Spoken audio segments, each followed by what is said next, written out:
Yes, Arun സൂചിപ്പിച്ചതുപോലെ അവിടേക്ക് കേന്ദ്ര സംവിധാനങ്ങൾ എത്തുകയാണ്, സർക്കാർ സംവിധാനങ്ങൾ പരിപൂർണമായി എത്തുകയാണ്. രാഷ്ട്രീയമില്ല, വിവാദങ്ങളില്ല. നമുക്കിപ്പോൾ രക്ഷാപ്രവർത്തനമാണ് ആവശ്യം. അതാണ് വേഗത്തിൽ ആ നടപടിക്രമങ്ങൾ നടക്കുന്നത്.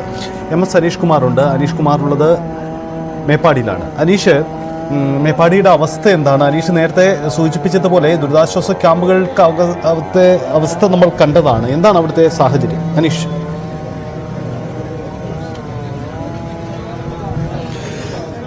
സജിത്ത്, അങ്ങേയറ്റം ഈ നെഞ്ച് തകർക്കുന്ന കാഴ്ചകൾ തന്നെയാണ് നമ്മളിപ്പോൾ ഈ മേപ്പാടിയിലെ ഈ പഞ്ചായത്ത് കമ്മ്യൂണിറ്റി ഹാളിലും പഞ്ചായത്ത് കാര്യാലയത്തിലും ക്യാമ്പിലുമൊക്കെ കാണാൻ കഴിയുന്നത്. കാരണം തങ്ങളുടെ ഉറ്റവരുടെ മൃതശരീരങ്ങൾ ഏറ്റുവാങ്ങിക്കൊണ്ട് പോകാൻ നിൽക്കുന്ന ആളുകൾ, അവർ പല തരത്തിലുള്ള ആളുകൾ മരണപ്പെട്ടവരൊക്കെ ഉണ്ട്. അവരെ കൂട്ടിക്കൊണ്ടു പോകാനായി നിൽക്കുന്ന ആളുകളെയാണ് നമ്മൾ കാണുന്നത്. ഇവിടെയാണ് പോസ്റ്റ്മോർട്ടം നടപടികൾ പൂർത്തിയാക്കിയ ശേഷം ഈ മൃതദേഹങ്ങൾ സൂക്ഷിച്ചിരിക്കുന്നത്. ഇവിടെ വന്ന് ബന്ധുക്കൾ തിരിച്ചറിഞ്ഞ് നടപടിക്രമങ്ങൾ പൂർത്തിയാക്കിയാണ് പിന്നീട് കൈമാറുകയും ആ സംസ്കാരത്തിലേക്ക് മാറ്റുകയും ചെയ്യുന്നത്. ഇപ്പോഴും ഇവിടെ തിരിച്ചു കിട്ടാത്ത, അല്ലെങ്കിൽ ഈ തെരച്ചിലിൽ ഇതുവരെ കണ്ടെത്താൻ കഴിയാത്ത, കാണാതായ ആളുകളുടെ ബന്ധുക്കളും മറ്റുമൊക്കെ വന്ന് പരിശോധനകൾ നടത്തുന്നുണ്ട്. അവർ മൃതദേഹമെങ്കിലും ലഭിച്ചോ, അല്ലെങ്കിൽ ആളെക്കുറിച്ച് എന്തെങ്കിലും വിവരമുണ്ടോ എന്നൊക്കെ അന്വേഷിച്ച് ഇവിടെ എത്തുന്ന ഒരു കണ്ണു നിറയ്ക്കുന്ന കാഴ്ചയും നമുക്ക് കാണാൻ കഴിയും. എന്തായാലും പലർക്കും ഈ കുടുംബത്തിലെ 5ഉം 6ഉം 7ഉം പേരെയൊക്കെ നഷ്ടപ്പെട്ട ആളുകളാണ്. ഒരു കുടുംബങ്ങൾ തന്നെ പൂർണ്ണമായി തുടച്ചു നീക്കപ്പെട്ട അവസ്ഥയിൽ പൊട്ടിക്കരയുന്ന ആളുകളെയും നമ്മളിവിടെ കാണുന്നുണ്ട്. അത്യന്തം വേദനാജനകമായ കാഴ്ചകൾ തന്നെയാണ്. എന്തായാലും വളരെ പെട്ടെന്നാണ് നടപടിക്രമങ്ങൾ പൂർത്തിയാക്കുന്നത്. പോസ്റ്റ്മോർട്ടം കഴിയുന്ന മുറയ്ക്ക് തന്നെ മൃതദേഹങ്ങൾ ഈ പഞ്ചായത്ത് കമ്മ്യൂണിറ്റി ഹാളിലേക്ക് മാറ്റും. അതിനുശേഷം അവ സംസ്കാരത്തിനായി വിട്ടുകൊടുക്കുകയും ചെയ്യും. ആംബുലൻസുകൾ അടക്കമുള്ള വലിയ സന്നാഹങ്ങൾ, ആവശ്യമുള്ളതിനേക്കാൾ 4-5 ഇരട്ടി ആംബുലൻസുകൾ ഈ സ്ഥലത്തുണ്ട്. ഒപ്പം മൊബൈൽ മോർച്ചറികൾ, ഇന്നലെ തന്നെ അതിനുള്ള ആഹ്വാനം കളക്ടർ നൽകിയതിന് പിന്നാലെ വലിയ അളവിൽ, ആവശ്യത്തിനുള്ളിൽ 5-8 ഇരട്ടി മൊബൈൽ ഫ്രീസറുകൾ പോലും എത്തിയിരുന്നു. ഇപ്പോഴും ഈ വാഹനങ്ങൾ പോകുന്നത് കാണാം. ഈ പരിക്ക് പറ്റിയവരെ മറ്റ് ആശുപത്രികളിലേക്ക് കൊണ്ടുപോവുകയും ഈ പോസ്റ്റ്മോർട്ടം നടപടികൾ പൂർത്തിയാക്കിയ മൃതദേഹങ്ങൾ ഈ കമ്മ്യൂണിറ്റി ഹാളിലേക്ക് മാറ്റുന്നതിനുമൊക്കെ അടക്കം ഉള്ള ആളുകൾ ഉറ്റവരെ അവസാനമായി കാണാനെത്തുന്നവർ, ഈ മരിച്ച് നടപടിക്രമങ്ങൾ പൂർത്തിയാക്കിയ മൃതദേഹങ്ങളിൽ തങ്ങളുടെ ഉറ്റവരുണ്ടോ എന്ന് തെരഞ്ഞു വരുന്നവർ, അവരെ അന്വേഷിച്ച് നടക്കുന്ന എല്ലാ തരത്തിലുമുള്ള ആളുകൾ ഇവിടേക്ക് എത്തിക്കൊണ്ടിരിക്കുന്നു. അവർ ഒരു തരത്തിൽ പിടിച്ചു നിൽക്കാൻ കഴിയാത്ത രീതിയിലുള്ള കാഴ്ചകൾ തന്നെയാണ് നമുക്ക് കാണാൻ കഴിയുന്നത്. സജിത്ത്, അതാണ് അവിടുത്തെ സാഹചര്യം. എന്തായാലും നമുക്ക് വിവരിക്കാൻ പോലും ബുദ്ധിമുട്ട് വരുന്ന സാഹചര്യമാണ്. കണ്ണീർ കയത്തിലാണ് വയനാടിൻ്റെ സാഹചര്യം അങ്ങനെ ദയനീയമായി തന്നെ തുടരുകയാണ്. രക്ഷാപ്രവർത്തകർ മാറിമറിഞ്ഞ് വരുന്നുണ്ട്, പലതരത്തിലും പല ഇടപെടലുകൾ നടക്കുന്നുണ്ട്. പക്ഷേ അതിനൊന്നും വയ്യ. മുണ്ടക്കൈ എന്ന ഗ്രാമമേഖല തൂത്തെറിയപ്പെട്ടപ്പോൾ അവിടേക്ക് ഇനിയും നമുക്ക് എത്തിപ്പെടാൻ ഇടങ്ങളുണ്ട്. അവിടുത്തെ അവസ്ഥ ഇനിയും പൂർണ്ണമല്ല. നമുക്ക് മുന്നിലുള്ള ഇപ്പോഴുള്ള കണക്കുകളല്ല യഥാർത്ഥ വസ്തുത. അതൊന്നുകൂടി ആവർത്തിക്കുകയാണ്. കണക്കുകളിൽ മാറ്റമുണ്ടാകും. ദുരന്തത്തിൻ്റെ വ്യാപ്തി അതിലും വലുതാണ് എന്ന സാഹചര്യം കൂടി നമുക്ക് മുന്നിലുണ്ട്. കൂട്ടത്തോടെ മൃതദേഹങ്ങൾ സംസ്കരിക്കേണ്ടി വരുന്ന അവസ്ഥ.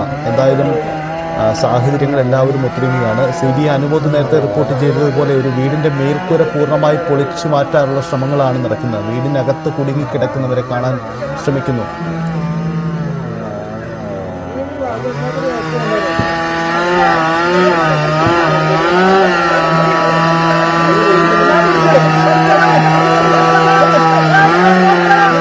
വീടിന്റെ മേൽക്കൂര പൊളിച്ചു മാറ്റി വീടിനുള്ളിൽ കുടുങ്ങിക്കിടക്കുന്നവരെ അവിടേക്കെത്താനുള്ള ശ്രമമാണ് ഇപ്പോൾ നടക്കുന്നത്. ദൃശ്യങ്ങൾ കാണുന്നത് പോലെ അത് പൂർണ്ണമായി അവരിലേക്ക് എത്താൻ വേണ്ടിയുള്ള ശ്രമമാണ് നടക്കുന്നത്.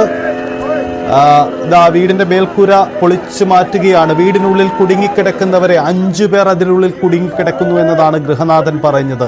അവിടേക്കെത്താനാണ് ഇപ്പോൾ ശ്രമിക്കുന്നത്.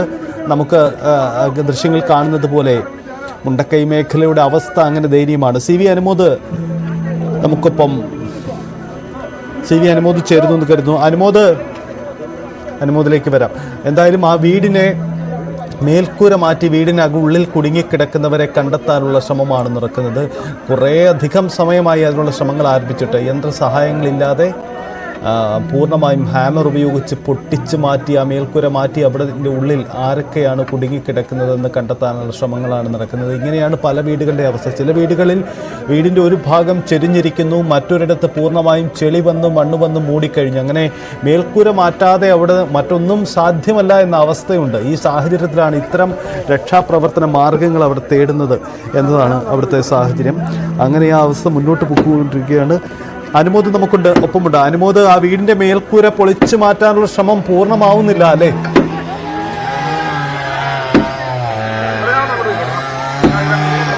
സജിത്ത്, വലിയ അധ്വാനമാണ്. ആ വീടിനുള്ളിൽ അടിഞ്ഞ ഒരു മരം ഇപ്പോൾ കട്ടർ ഉപയോഗിച്ച് മുറിക്കുന്നതാണ് നമ്മൾ കാണുന്നത്. അതായത് ഈ ഉരുൾപൊട്ടലിൽ വലിയ മരം ഈ വീടിനുള്ളിലേക്ക് എത്തിയിട്ടുണ്ട്. അത് മുറിച്ചു മാറ്റുകയാണ് ഇപ്പോൾ. നമ്മളൊന്നും പ്രതീക്ഷിക്കാത്ത അത്ര വലിയ ദുരന്തമാണ്. വലിയ ബുദ്ധിമുട്ടുണ്ടാക്കുന്ന കാഴ്ചകളൊക്കെയാണ് ഇവിടെ കാണുന്നത്. നേരത്തെ നമ്മൾ കരുതിയതിനേക്കാൾ സങ്കീർണമാണ് ഈ ഒരു പ്രവർത്തനങ്ങൾ. ഈ ഒരു കെട്ടിടത്തിന്റെ ആ മേൽക്കൂര പൊളിച്ച് നീക്കാനുള്ള ശ്രമം നടത്തി പല ഭാഗത്തായിട്ട് കട്ടർ ഉപയോഗിച്ച് മുറിച്ചു. അവിടെ വടം കെട്ടി ഉയർത്തുവാനുള്ള ശ്രമം ഒരു ഭാഗത്ത് പുരോഗമിക്കുകയാണ്. അതേസമയം തന്നെ കെട്ടിടത്തിനകത്ത് വലിയ മരം അത് മുറിച്ചു നീക്കാനുള്ള നടപടി മറുവശത്ത് പുരോഗമിക്കുന്നു.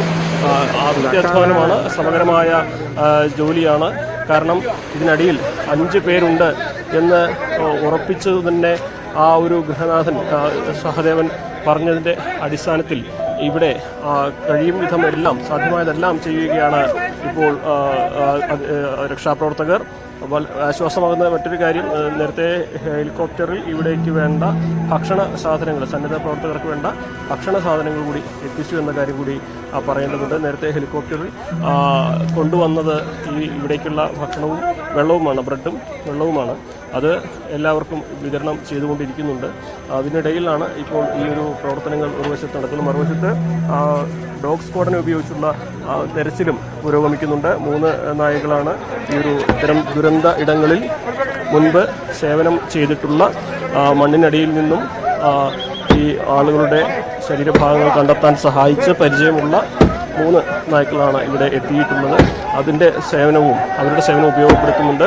അങ്ങനെ സാധ്യമായ എല്ലാ വഴികളിലൂടെയും ഇവിടെ രക്ഷാപ്രവർത്തനം നടക്കുന്നു. മറുവശത്ത് നമുക്ക് ദൃശ്യം കാണാം.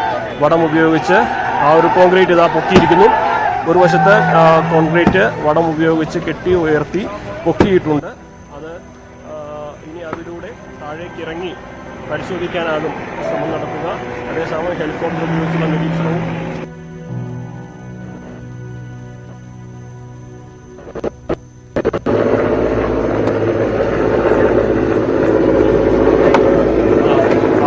ചൂരൽമല കാഴ്ചകൾ നൽകാൻ കഴിയുന്ന വിവരങ്ങൾ. മുണ്ടക്കയിലെ ഒരു തകർന്ന വീടിനുള്ളിൽ നടത്തുന്ന രക്ഷാപ്രവർത്തനമാണ് ഇപ്പോൾ കാണുന്നത്. 5 പേർ കുടുങ്ങിക്കിടക്കുന്നു. അവർ മരണപ്പെട്ടെങ്കിൽ കൂടിയും അവരെ തിരികെ എത്തിക്കണം. ആ ദൗത്യമാണിപ്പോൾ ഏറ്റെടുത്തിരിക്കുന്നത്. അതാണിപ്പോൾ മുന്നോട്ട് കൊണ്ടുപോകുന്നത്.